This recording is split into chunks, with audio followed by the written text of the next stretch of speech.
Thank you for tuning in once again to his Vine and Fig Tree podcast. My name is Kurt Olson. I'm your host, coming to you on the morning of July 15th, 2026. Three things I want to talk about: an update on Mitch McConnell, um, Lindsey Graham, and an assassination plot against Donald Trump. And that's where we're going to start. Um, Recently, the president was in Ankara, Turkey, for a NATO summit, and while he was there, the Israelis tipped off U.S. Officials. I'm assuming it was everyone from the CIA on up to people within the administration, but the Israelis tipped off the U.S. leadership that there was an Iranian plot to take out Trump on his trip back to the United States. Um, the Wall Street Journal had a report without the details. And essentially, what was going to happen was it sounds like they were going to, I, I don't know if it was a sniper attempt to kill him before getting on the plane or shoot the plane out of the sky upon takeoff. But the harsh reality is that there was some kind of a plot. And of course, a lot of this goes back to January 2020 when U.S. military took out General Qasem Soleimani. And we've had reports in recent months of a plot by Iran to take out Ivanka Trump, who is married to Jared Kushner. Um, and we know there's been multiple plots against Trump so far. And but it looks like they used at least two, and how I only God knows if there were multiple versions of Air Force One to get staff on separate planes without the Iranians having a clue which one was going to be the one that had the president. And so that is something that has happened. I'm going to have a link in the description to the podcast, the New York Post version of the story. Really, the details I've heard from people on some talk radio elsewhere, but that's what the recent plot was by Iran against Donald Trump. Secondly, let's talk about Lindsey Graham. Of course, I woke up Sunday morning to news that um, Lindsey Graham had died in the overnight Saturday into, or it sounds like late Saturday. Um, and I don't know how early things were happening there. I don't know. I've seen times as early as 8:30 p.m. Um, but I've also seen an account where some people close to the senator were watching a World Cup game at a different location, and Graham had called one of them to say, I have chest pains, da da da da da da. And he was basically telling that person, his scheduler, um, please get me some EMS help. And that's the way that went down.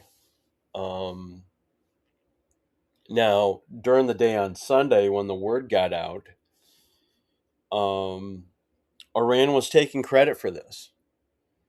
Lindsey Graham was an enemy of the Iranian regime. His face was a target at Khamenei's recent funeral. Um, and the harsh reality is that Lindsey Graham had a health event, and coroner is describing it as an aortic dissection, um, and caused by some, I don't know if it's genetic or otherwise, but some other cardiovascular issue uh, going on with the senator. Now, I'm I'm left asking. I'm sure the senators get checkups like anyone else, and if he had some kind of history in his family, is it something he was just willing to ignore because he figured he'd be out of office before any of that kicked in? If it were to, don't know, but it was not some. Now, John Cornyn, who is a senator from Texas, believes that the FBI should follow through because of everything connected to Lindsey Graham and Iran wanting him dead and other things, that it would be wise for transparency to communicate this to the American people. Um, Trump is now saying that an FBI investigation is basically a waste of time and to move on. I mean, both of those arguments are valid in varying ways, but the harsh reality is Lindsey Graham was, I think it's safe to call him a neocon. He was a war hawk. Um, he liked the idea that Iran was put in a vulnerable position in recent months, and we were facing perhaps the best moment ever to deal with the Islamic regime in Tehran, Iran.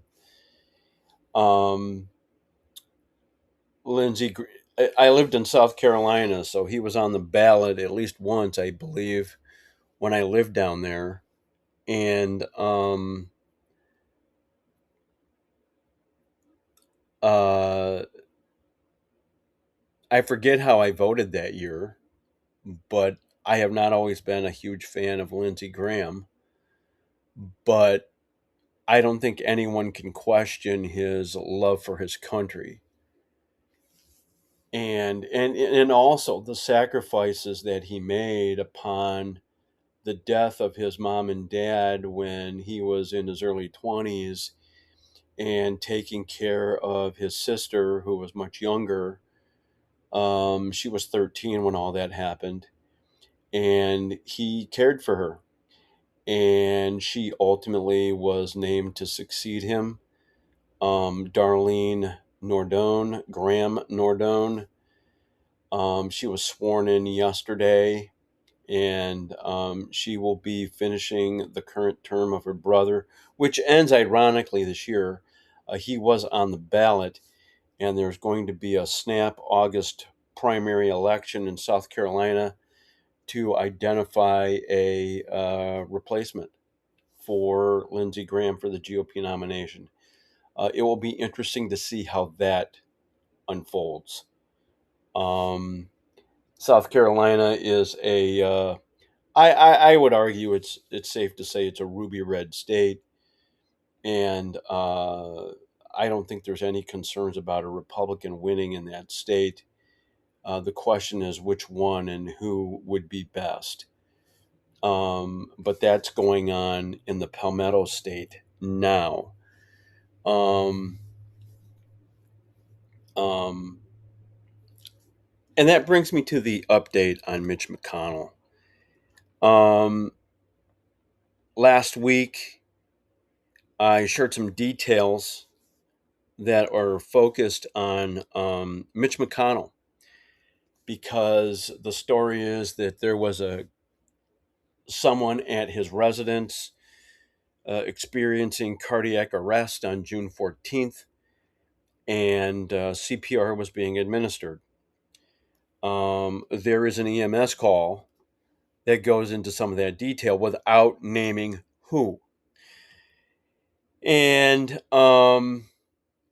it had been 3 weeks, no word from Mitch McConnell. Mitch McConnell, the former Senate Majority Leader of the GOP from the state of Kentucky. Last week, I'd shared some details of what had been happening during that week, as Desiree Townsend had awakened the national media to the fact that a very prominent Republican hadn't been seen for weeks and was in George Washington University Medical Center or hospital. And his wife went to China. By then, his wife had returned from China.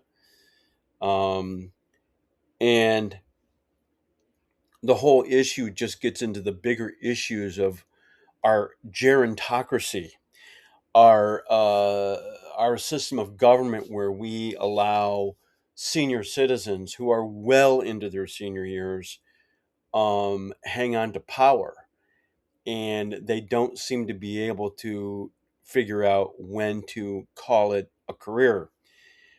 That gets me to something that I read this morning from the Daily Caller. Um, this is an associate editor for the Daily Caller, um, Adriel Perez Gonzalez. Don't know this journalist, but what they write is some observations and makes a lot of sense. I'm going to read this.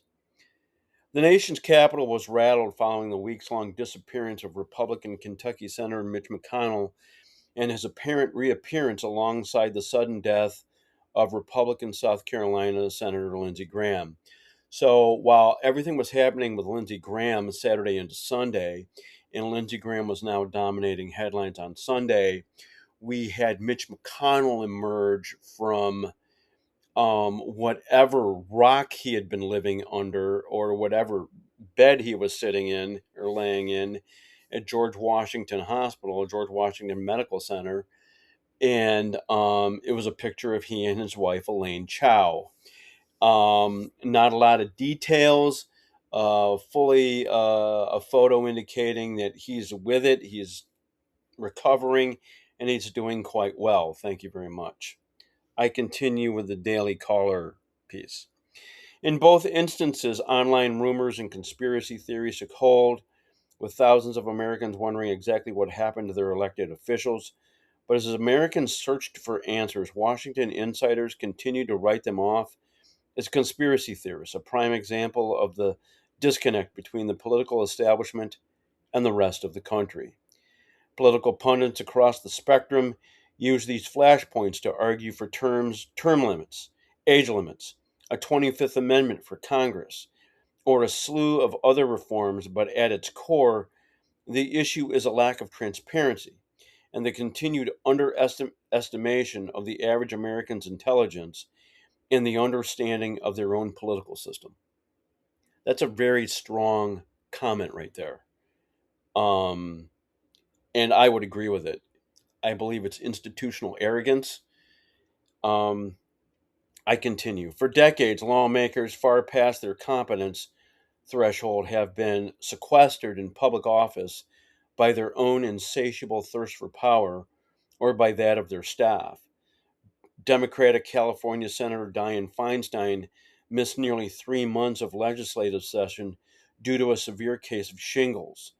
Republican Texas Representative Granger was discovered to have been living in an assisted living facility due to dementia issues after missing over 5 months of votes.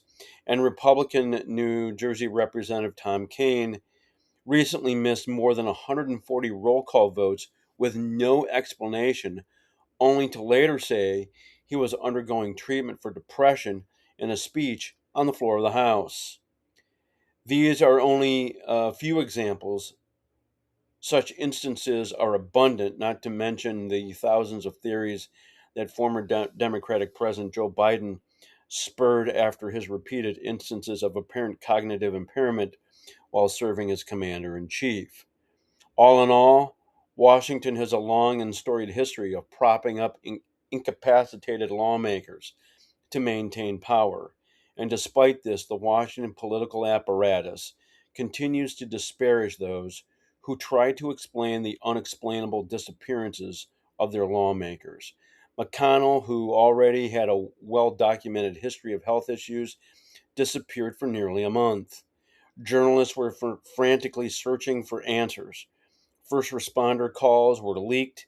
Footage of an ambulance outside his home was released, and a chosen few claimed to have had magical 20-minute phone calls with the missing senator. Most recently, a photo of McConnell alongside his wife, former Transportation Secretary Elaine Chao, was released by his staff. The photo was paired with a precariously prepared statement that explained he had suffered a fall and was receiving treatment at the George Washington University Hospital. All the evidence was endlessly analyzed in theories of AI enhanced photography, mysterious trips to China, and hallucinated phone calls captured the public's interest. The irony of the situation lies in the simplicity of putting to rest any rumors and conspiracies and on camera face to face interviews with a journalist. Most recently, Lindsey Graham, the late senator from South Carolina, was the subject of emerging conspiracy theories.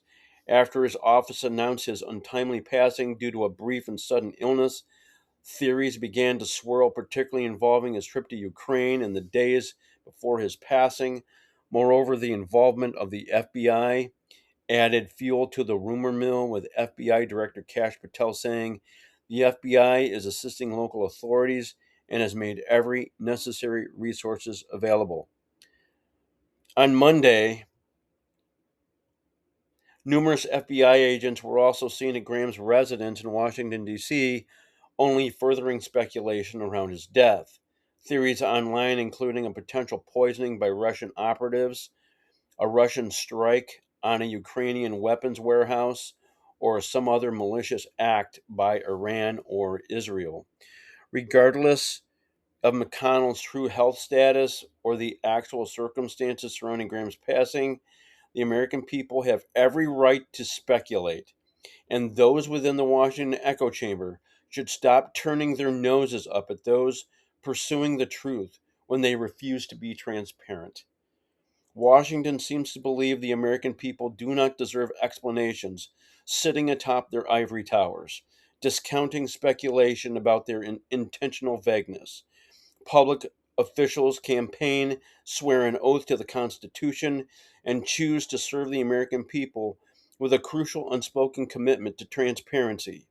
Americans have plenty of reasons to be skeptical, and they ought to continue to speculate until lawmakers can learn a policy of timely transparency and honesty. And to that column, that editorial, I say 1,000 times yes. Um, Now, one could argue, well, the American people have no right to have lawmakers violate HIPAA laws and all that other stuff. And I get all that. I do. But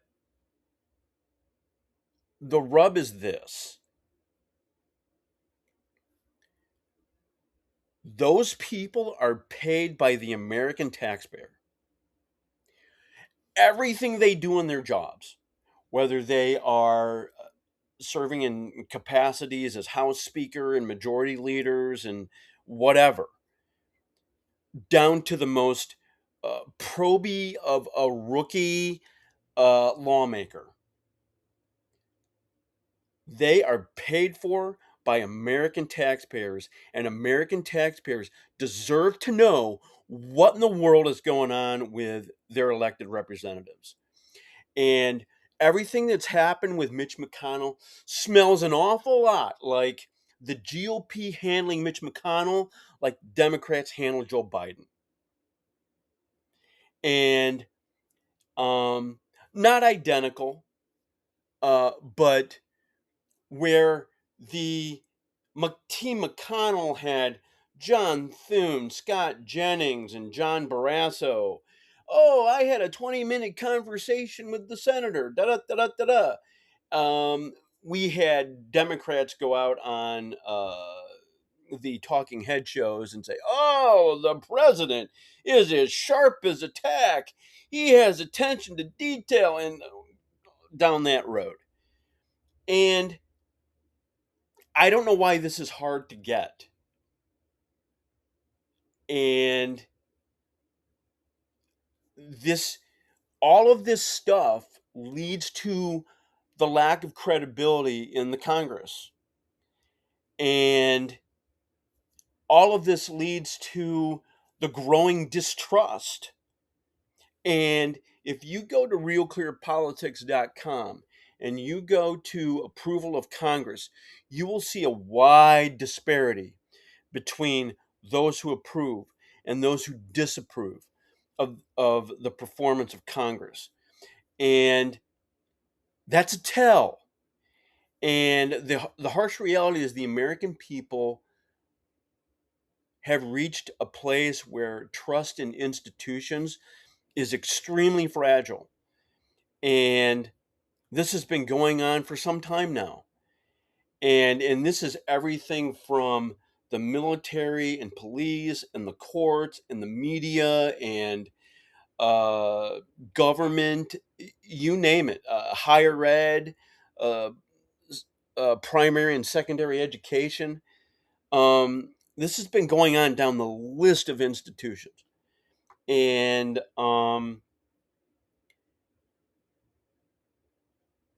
when these kinds of things happen, the people in Washington, D.C. should be giving the American people nothing but full transparency. And anything less is looks like a game being played. It looks like a uh, something being done in the uh, expectation that something is going to uh, be something other than what it is. And this has got to be something that happens uh, sooner rather than later. And it's hard to understand why this is so hard for them to get. And this while covering government at various levels for 20 plus years in journalism, I developed a single rule: nothing good ever comes from the lack of transparency. And once again, Team GOP, Team Mitch McConnell have struck again, and they are giving Americans every reason to distrust them because they refuse to be honest. But this gets to a way bigger conversation.